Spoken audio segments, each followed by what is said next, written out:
Hi guys, and welcome to my channel. Today we are going to take a look on how to create adaptive subdivision on your mesh with the geometry nodes, drawing curves on surface. So let's get started. Now for this tutorial I suggest you to watch the first part of the video because with this part you can learn the basic of the adaptive subdivision. So I wanted to create a tutorial in which this adaptive subdivision feature can be applied in order to get a benefit on your project. So I'm working in Blender version 3.6.0, and for this tutorial we are going to create a simple plane. So go to plus button, general, geometry nodes, shift A to add a mesh like a plane. It's perfect for our purpose. We are going to draw a curve on this plane, so I press Shift A, curve, Bezier, tap to enter in edit mode, press A, X to delete all the vertices, click this button to draw the curve on your surface and select the surface here for the method of projecting depth. You can press 7 to see the plane, in this case, from the top view. And like the intro, I'm going to draw GN for geometry nodes. Press tab to exit, press Shift Z, and now we have the plane and the curves. It's important to assign the geometry nodes modifier not on the curves but on the mesh that you want to use for this adaptive subdivision. So I selected the plane, press new to create a new geometry nodes that we can call adaptive subdivision by curves, and before this subdivision we can add a new subdivision surface to help us have a subdivision in a dynamic way, in a non-destructive way. So we can select the 3, for example, select the simple to not modify the boundary of this shape, deselect optimal display to see the result of this modifier on the mesh in a preview, and next we have the geometry node system. Select the curves. I suggest you to increase to 64, so the maximum value of this resolution preview, to better see the curves on your mesh while using the feature of this adaptive subdivision. In this way you cannot see bad segments of the curve that you draw on your mesh. Select the plane. Now, first operation, because you can draw the curves on your mesh, but you could probably need to create curves away from the mesh, and you want to have a similar way to move your curves on the mesh before creating the adaptive subdivision feature. So to let the curve stay on the surface, if I select the curve, press G, Z to move away the mesh, select the mesh, and for this we need to add in our group input an object to select the curves, group of curves with which we have to interact. So from this curve we need the object information, click relative because the origin point of these curves can be changed, and to have a real-time changes of this environment if I move the object of the curves, we need to set the position of the points of the curve on this surface, and to do this we can use a geometry proximity that is perfect to have the position on the face related to this geometry, so the curves, to set the correct position of the curves on the surface, on the mesh. Now you can see anything because we have the original geometry to the group output. If I press Shift, Ctrl and click, you see nothing because we need to select the curve object on this attribute, input attribute of the group input, and now you can see the correct shifting of all the control points of the curve on the surface. I drop the viewer, press Shift Ctrl right button between these two objects to see both of the mesh and the curves wrapped on the mesh. I suggest you to enable this snapping tool and to add a sample curve here between the set position and this relative, setting here the evaluated value. In this way I noticed a better shifting shifting operation of all the control points created on the curves on the mesh. Next, we need to have a little feature on this group input to shift away from the surface these curves if we want to have an offset. And to have an offset, we need another set position here in which we want to use this offset socket. So instead of using a combine XYZ, we want to use the offset to shift on the normal of the face on which the control points stay to move the control points. So to have this information, we need to create a dot here. We can use the sample nearest surface node and the position where we want to get the correct vector of the normal on our mesh surface is the position of the geometry proximity. So this sample position, the start sample position, is the output of this geometry proximity. That is the point where we shifted the control points of the curve before, and on the same point we need the normal to shift the control points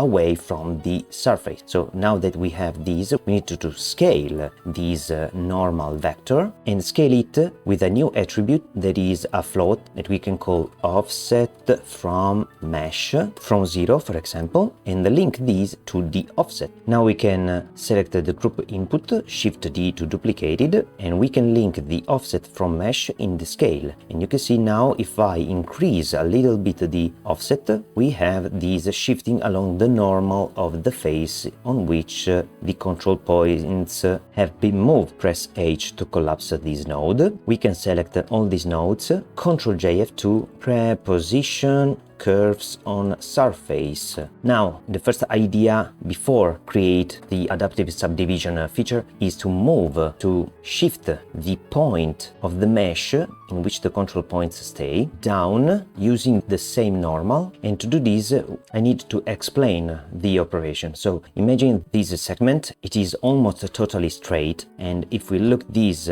from this point of view, okay, from this point of view, we need to follow this instruction. Select the mesh, I go here, and using the annotation, we have the mesh, the curve here, and we need to take the distance between the curves and every point on this mesh. So imagine that we have point here, a point here, a point here, here, here, and here. And we want to move this point in this direction based by what? Based by the distance between the curve and every point on the mesh. So imagine to have this distance, and this distance, and 0 distance in this case from the curve and this point of the mesh. So what we want is to shift all these points using a map range, converting this orange distance from 0 to 1, for example. So imagine this distance is 1, in a range in which with this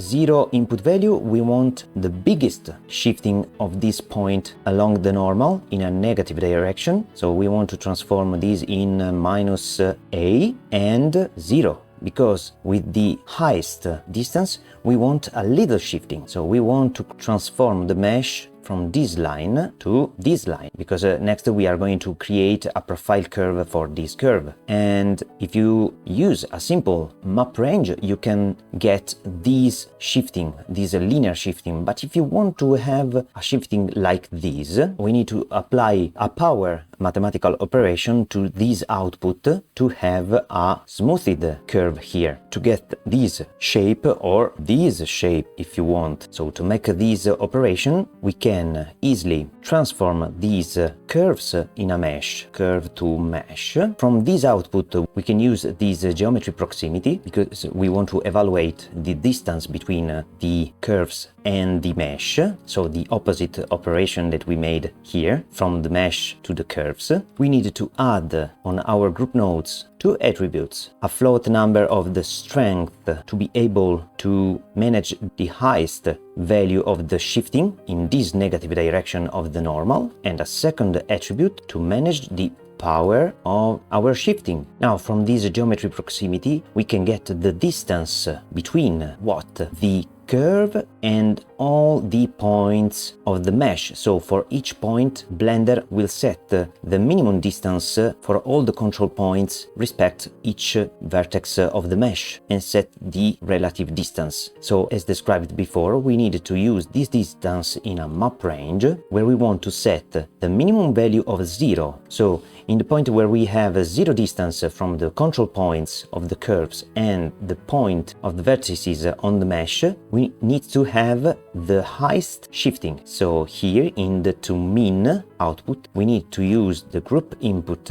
and link the strength here, and we need to set to the toMax 0. So if we have a maximum value of 1 for the distance, we need to have 0. I move this group a little bit here, create a dot, shift. Now to shift the point on the mesh, we need to get the normal of each point, so we are going to use a set position here, linking the original geometry, and we need to use a normal scaled by what? Scaled by the result of this map range, so I can use this result, calculate an absolute value, because we could have a negative value of the output if the strength is negative, and we need always a positive number here. Initially, I can link this absolute value in this scale and link this vector to the offset, link this to the geometry node output, and now if I decrease the strength or increase the strength, you can see the effect of the absolute value, and all the points start to move away from the original position. So I move with Alt pressed this join geometry from here to here and link the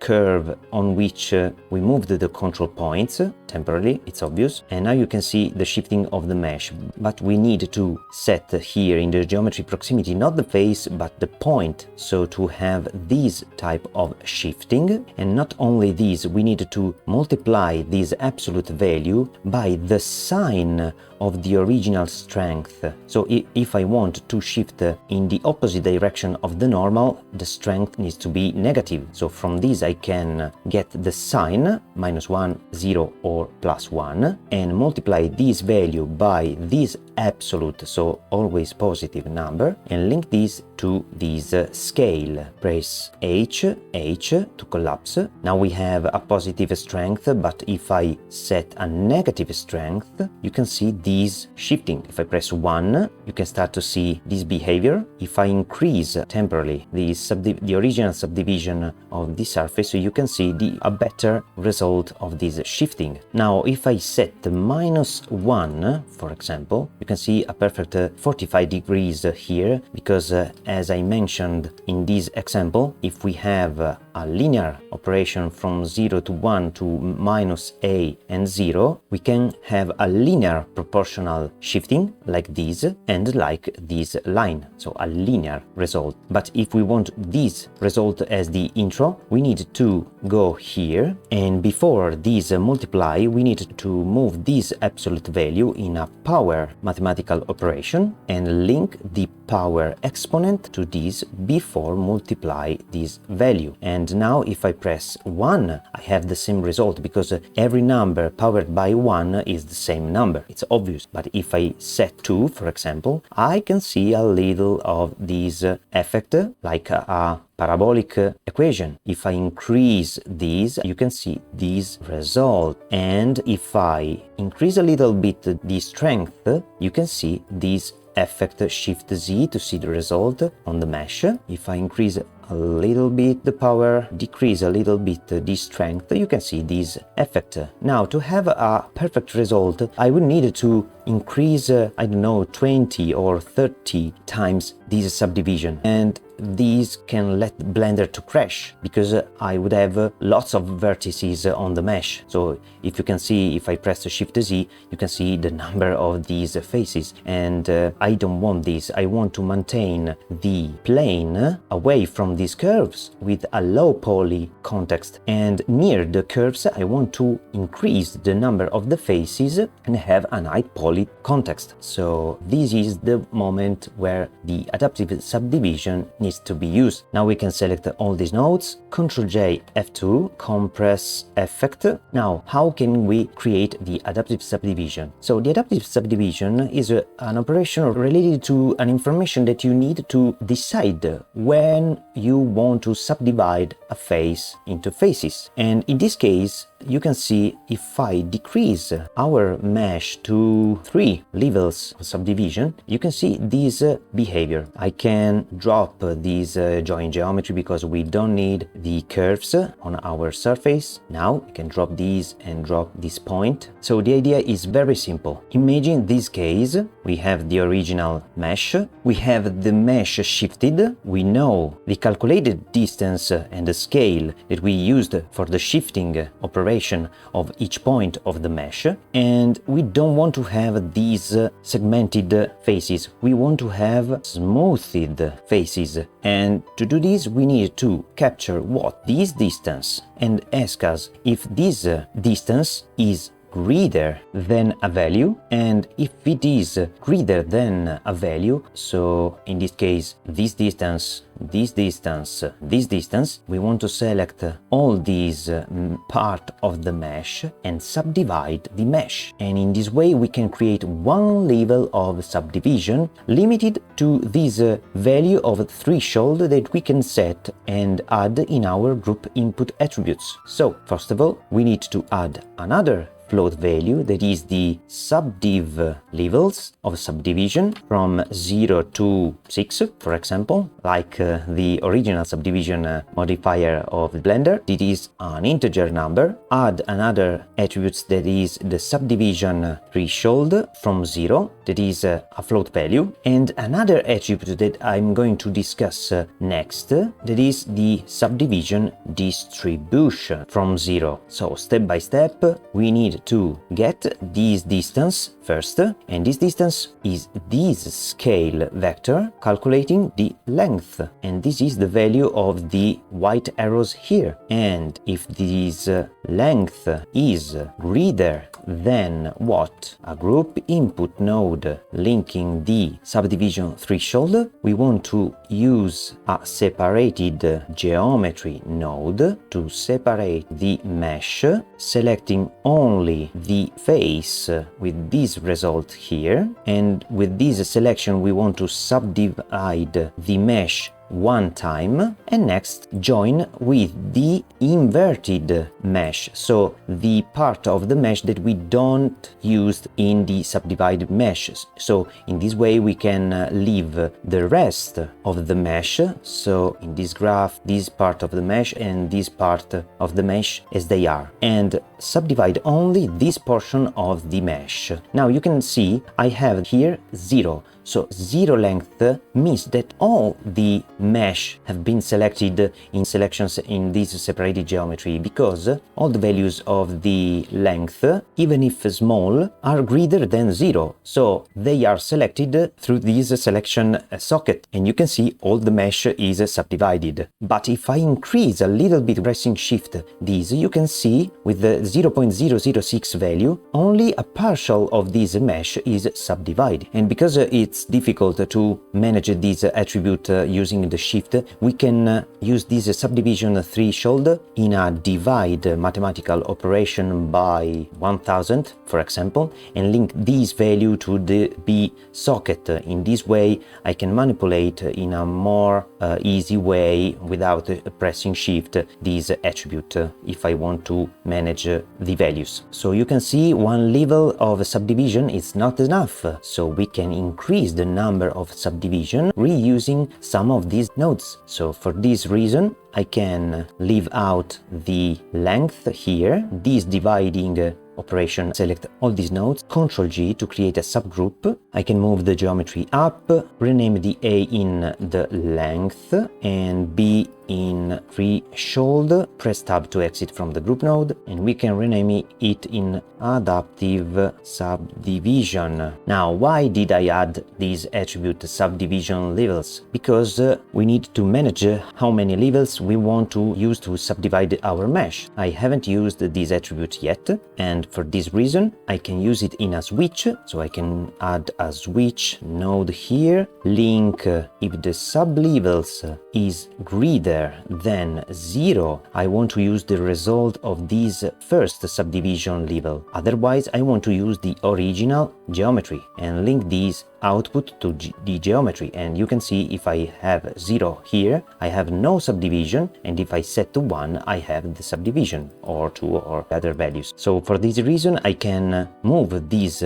two nodes inside this group node, so I can copy them, press tab to go inside this group node, Ctrl V, G to move. We can create a new attribute as the subdivision level from 0 to, I don't change this value, and it is an integer number. I rename it in subdivision level input and create another subdivision level that is the input that we can set to use the node, and if the original subdivision level is greater than the manual value that we set in the group out of this group node, we want to use the result of the subdivision. Otherwise, we want to use the original geometry. I create a dot here, press H, G to move, H, G to move, and link this to the output. Press H, and here we can link the subdivision level and set 0 for the first subdivision. We can drop these two nodes and link directly this output to the geometry and have the same result as before. Now, as described before, one level is not enough, so we need to add other levels of this subdivision. So I can duplicate this node, add another node here, but we need the same length value, the same threshold, the same subdivision level input, and to do this we can easily manage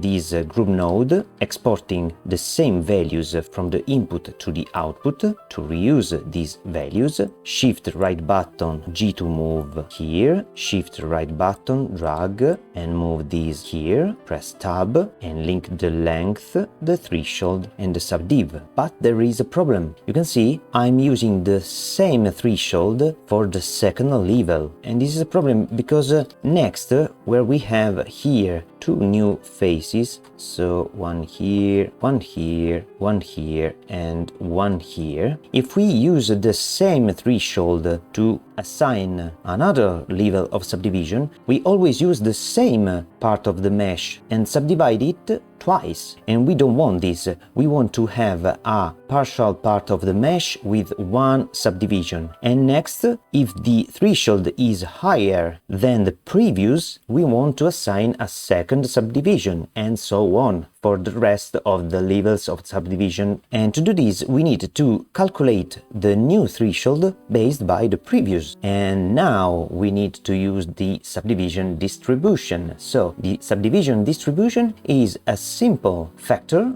to multiply to the previous threshold to calculate the new threshold for the new level of subdivision. And if I multiply the previous threshold by the distribution value, I have a new threshold. So if the length of this shifting is greater by the new threshold, I want another subdivision, and so on. And I will leave these in this file to let you understand in a better way the workflow. So between these threshold output and this threshold input, I need to use the new attribute of the group input named subdivision distribution. So I can enter in this group node with tab, add a new input here for the subdivision distribution from 0, save the project. I need to set float for this and link this to the output to reuse the same attribute. I can move the subdivision level up a little bit and the other subdivision level attribute up.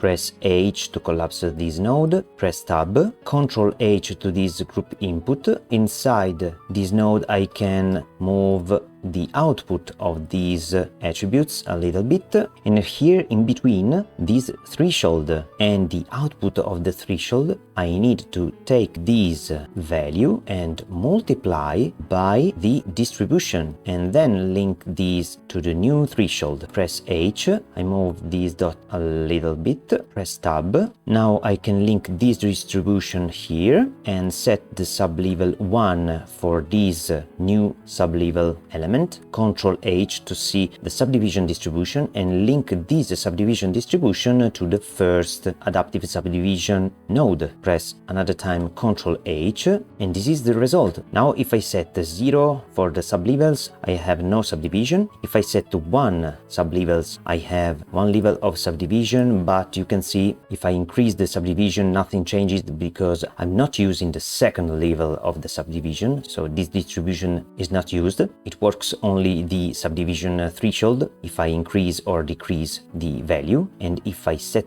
2 for these subdivision levels, leaving this subdivision distribution to 0, I turn back to the original idea. So if I multiply the threshold by 0, I get 0 for the length of these arrows. So 0 means all the mesh of my object, and if I set 1, I get the same result of the same threshold for each of these two nodes. So for the same initial selection of the partial mesh, I get 2 times the subdivision behavior, but if I increase the subdivision distribution, I can only get the second subdivision in a smaller part of the mesh. Now we can duplicate this node and link the same attributes here, setting 2 for example, and if I set 3, I have 3 subdivision effect on my mesh. I can add whatever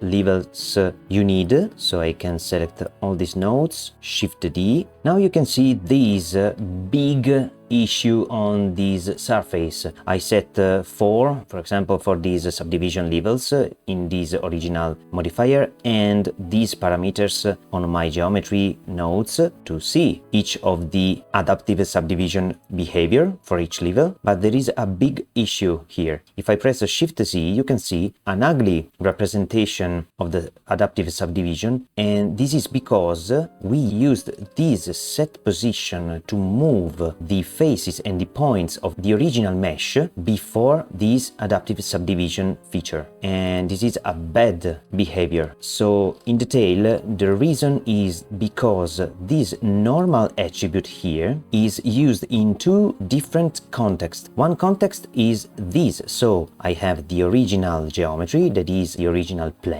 with these faces here, and if I press Shift, Ctrl and click, you can see the original faces, and we have here only one shifting of the points of the mesh, and then we are calculating the adaptive subdivision, so the subdivision operation on each of these faces, and the result is this, on which we create other sub faces on them, and we don't want this. We want to create the subdivision levels of the faces, so we want to create all the faces that we need on the mesh before shifting these faces by this set position. And to do this, we need to press and hold Alt, take this set position out, remove this viewer with Ctrl X, and you can see now in this workflow here in this point we calculated and made all the faces that we need on the mesh. And next we want to use the set position to move by this scale factor, so the white arrows here, the points of the mesh along the negative direction of the normals. So in this case the context where the normal is calculated needs to be in this moment. So if I link this scale vector for the offset of each point, I have the correct result on the mesh, and the normal is calculated for each of these little faces created by these adaptive subdivision levels. Now I can add a set shade smooth here if I want, and activate from Shift Z click right button, shade smooth. I create a dot here, another dot here. I suggest you to watch multiple times this last part of the idea to better understand why I had a bad result before and now I have a good result of a smoothing of this mesh. Now I hope Blender doesn't crash. If you want to better see the difference between the number of vertices created by this feature and the number of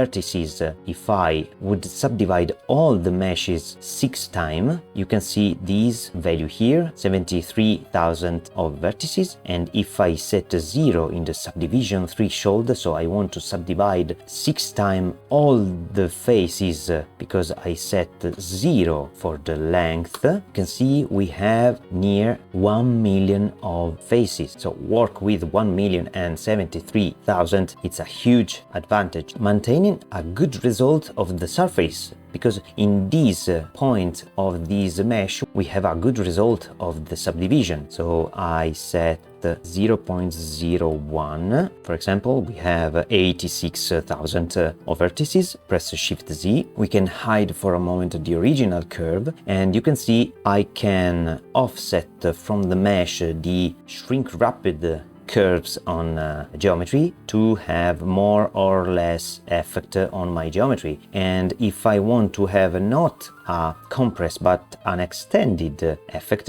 I can move the curves outside my mesh, increase the strength from a negative to a positive number. If you want to have mountains from curves or whatever shape you like made by curves, and if you press Shift Z, you can see the same effect of the adaptive subdivision. And if I increase this subdivision distribution, I can just use the correct sublevel operation only on the mesh that I need. Press Shift Z and you can see a perfect surface here. Now, if I want to show you the result of the intro, so the shading effect of the emission of the grid, we need to add another part on this tutorial. We can select all these nodes, Ctrl J F2, adaptive subdivision, and here between the merge by distance and set position, it's important to insert other nodes here in between and not before the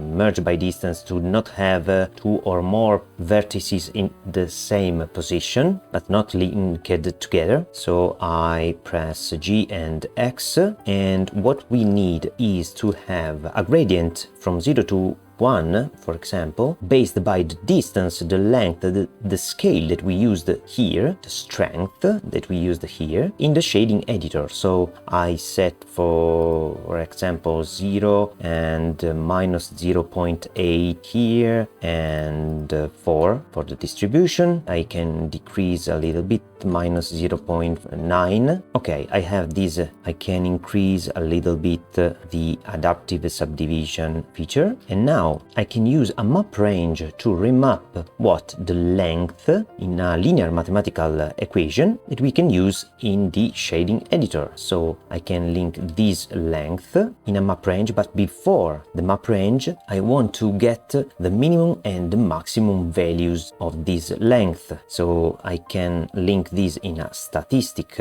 node as the attribute that we need, and for each point I want the float of this length. I need to move this statistic here and link the output of this merge by distance because I want the result from this mesh, and add a map range linking what? The same length as the value of the input, and link the minimum value and the maximum value in a range between 0 and 1. Next, we need to store this information inside this geometry, so I need to link this geometry here, and for each point I want to save the float information in a name like compression, for example, and use this output in this set position. And now you can see the correct values in the new attribute. Press Ctrl H, G to move, I create a dot here in between, and we can select all these nodes, Ctrl J, F2, save, compression, influence. Now I can create a new material for our plane. Press new in the material properties, material plane. I can go in the shading editor, and for the intro I can remove the annotation for a moment, and you can see the mesh. I can change the color, for example red, and I can add the attribute named compression, shift Ctrl and click, and you can see the correct gradient from 0 to 1. We can use these in a color ramp to increase or decrease the gradients if you want to stretch it out. Now we can use, for example, a Voronoi texture, select Minkowski, I think, press Ctrl T to have the automatic adding operation of the texture coordinates and mapping, shift Ctrl and click, and you can see the original texturing of this Voronoi texture. We can increase the scale, decrease the random to 0. I can increase a little bit, move the distance in a color ramp. Instead of using the generated texture coordinate, we want to use the UV, because in this way I can use the plane, I can use whatever mesh we want with our original map of the original mesh, and letting Blender to calculate the interpolated values on the new faces created by the adaptive subdivision feature. Now that we have these, we can move this value a little bit. We can increase the exponent like this, for example. Now we can use our color map of these. We can increase a little bit the minimum value, and between these we can use a mix color, selecting the multiply method, because we want to multiply the Voronoi texture, so this texture, by what? By this color ramp, getting 0 values on the black part, because every colors multiplied by 0, so the black part is 0. And if I link these and increase the factor to 1, the result is this. So only this selecting part. So in this case I can leave the principal BSDF as is. I can link this result, that is a ramp from 0 to 1, in a separated color value. I can select, for example, the red or the green or the blue value. It's the same, because we have a gradient of gray values, and we can use a multiply here, set 50, and link this value to the emission strength, setting the emission color to whatever color you want, maybe this. We can increase the color, and if you increase this value, you increase the emission. You can set this as a metallic value, decrease the roughness, and this is the result. And if I go in the subdivision modifier and increase the offset of my curve, you can see the changing result of my gradients color in the shading editor. Now if you want, you can easily select your busy curve, reset the original position on the surface, because we drawn them on the surface, and we can go here in the curve modifier, change the geometry, and use the depth of this round to create a mesh of this surface if we want. Keep in mind that you can have this behavior here, because in the geometry nodes we have here a curve to mesh to calculate the geometry proximity and calculate the correct scale factor to move all the points of your mesh. So if you want to avoid this result, you need to create the profile of your curves directly inside your geometry node workflow, linking this output of this set position in a curve to mesh here, linking a circle curve, for example, here with a fill caps, and joining this output with the output of the mesh of the plane, and keep in mind setting the correct material here using the set material node. So I drop these, I select the curves, select these, Shift Z. Another method to avoid this particular issue, maintaining the same Bezier curve or group of curves when you want to create the custom profile using these original data properties of the curves, is create another duplicated object of this Bezier curve that has the same point of the original, but in this case you need to create a dedicated geometry node and assign the position of the index of the control points of the original to the duplicated object, and use the duplicated object for generating the profile through this panel, and leave the original curves as is. So in this case you can see I set 0 for the original busy curve used in the geometry node modifier of the plane here in the busy curve, and the duplicated, that in this moment has the same position of all the control points because I duplicated the object, needs to have a new geometry nodes to transfer the control points of the original to this new curve. Otherwise, if I move, for example, one control point a little bit, you can see the correct changes on the mesh, but bad result on the duplicated object. And last, I delete this object, select this and move the G. Now go in the layout, I can go here in the preview shading, and if I want, I can draw on the surface the curves that I need. Press tab and you can see a correct result on my shape, on my mesh. Now if you want to have the same result of the intro, so the wireframe, you can go in the shading editor, you can add a wireframe input here, shift control and click, and you can see the wireframe. Set a size of the pixel like 0.00025 for example, and you can see the wireframe. Now we need to merge this